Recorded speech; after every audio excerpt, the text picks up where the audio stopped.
Wow! Yummy!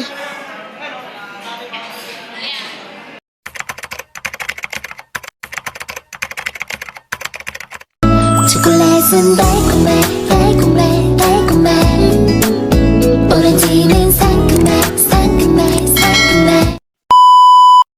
Hello mga person! For today's video, meron na naman isi-share ang inyong person. At ngayong gabi ay gusto ko lang i-share sa inyo na kung saan kami magdi-dinner ni Happy. At ngayon mga person, sa mga bago pa lang sa aking channel, huwag niyo po akong kalimutang i-subscribe. I-click niyo lang po ang tiny bell para always updated sa bawat na i-upload kong video.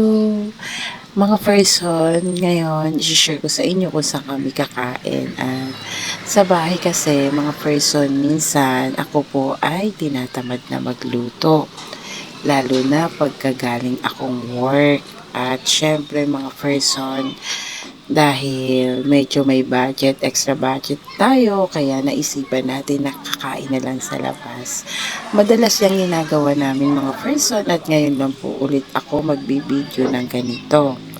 Dahil nga, gusto ko may mai-upload naman ako minsan sa aking YouTube channel, no? Tsaka, kaya hindi ko nabibidyohan yung iba kasi doon lang kami kumakain sa Tapsihan, sa Tapsilugan. Kaya ganon.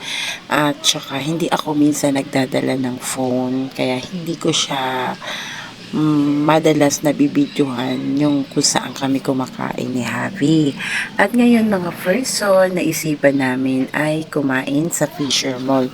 So, sa Fisher Mall, ang balak talaga namin ay kakain kami sa Jollibee. Pero, nag-iisip pa rin kami dahil wala nga kaming mabilhan sa labas ng kanin. Kaya, ayun, naisipan namin na Jollibee na lang kasi baka pwede nang okay na kahit isang rice lang. Ayan mga person. At syempre, habang naman na nakikipagkwentuhan ako ngayon, naglalakad-lakad ang person nyo. At andito na nga tayo sa MC. Alam nyo naman mga person, bago tayo makarating ng Fisher Mall, ay dito talaga kami shortcut kapag pupunta kaming Fisher Mall kasi nga na masyado nang mahaba kung hindi kami dadaan dito.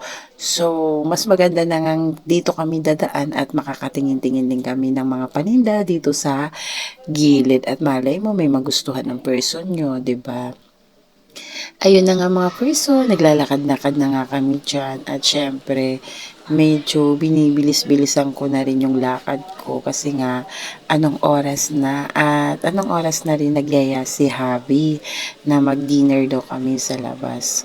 Ayun mga person at eto na nga medyo magulo ang aking camera kasi nga magalaw ang aking hands, ang aking kamay. Kaya kailangan na mag-adjust ng inyong panonood. Charles! Ayan, mga person. At syempre, mga person, iikot na tayo dito. Expected ko dito na lang tayo mag-Jollibee. Kaso ayan ni Happy, gusto talaga sa Fisher Mall.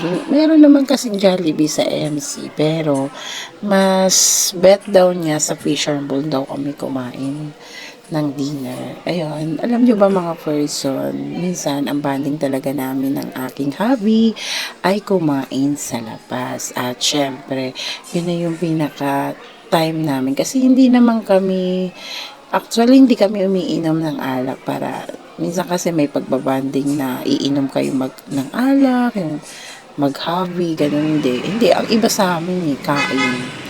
Kain yung pinaka-bonding moment namin. Ayan na nga mga person, nandito na nga tayo sa labas. Kung makikita nyo, may mga paninda dyan. May Dunkin Donut, may Red Ribbon. Ayan, mga person, kung makikita nyo po dyan. At sa tapat po niyan ay meron pong Cebuana ng Luwilier. Ayan, andito na nga tayo. Dito tayo dadaan. Dito kasi kami dumaan sa parking lot area at nakatawid na nga kami dyan mga person. Hindi ko lang nakuhanan paano kami tumawid kasi nga pinatay ko yung phone dahil mahirap na masagasaan ng person nyo. Mabilis ang sasakyan dito banda at syempre dito tingnan yung pagmasdan nyo. Ang daming paninda kayong makikita dito. Magkaliwat kanan, marami kayong pwedeng pagpipilian ako. Lalo na yung mga junakis nyo. Yan, maraming maituturo yan dyan.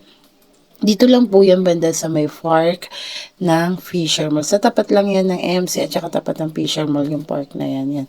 Doon sa park na yan, pwede rin kayo doon pumasyal. Ayan.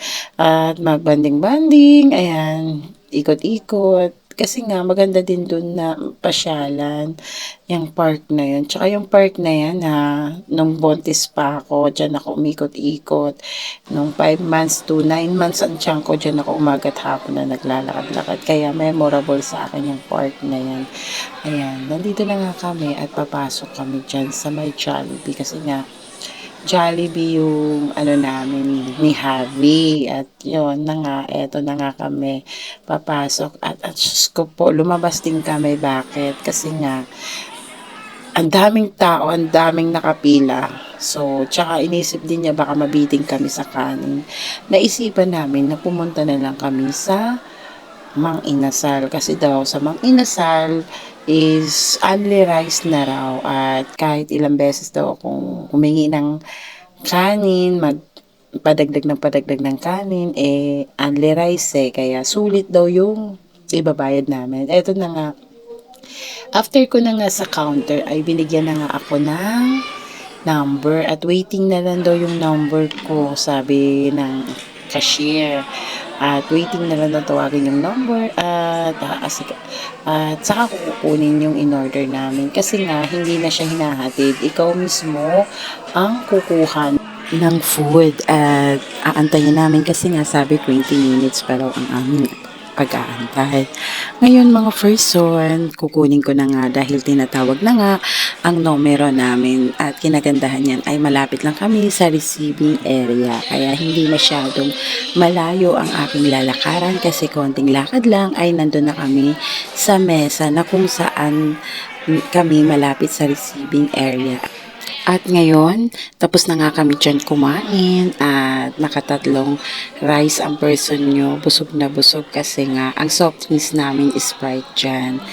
Yun lang mga person, share ko lang po. Thank you for watching. See you next vlog and bye. God bless. Oh, thank you so much.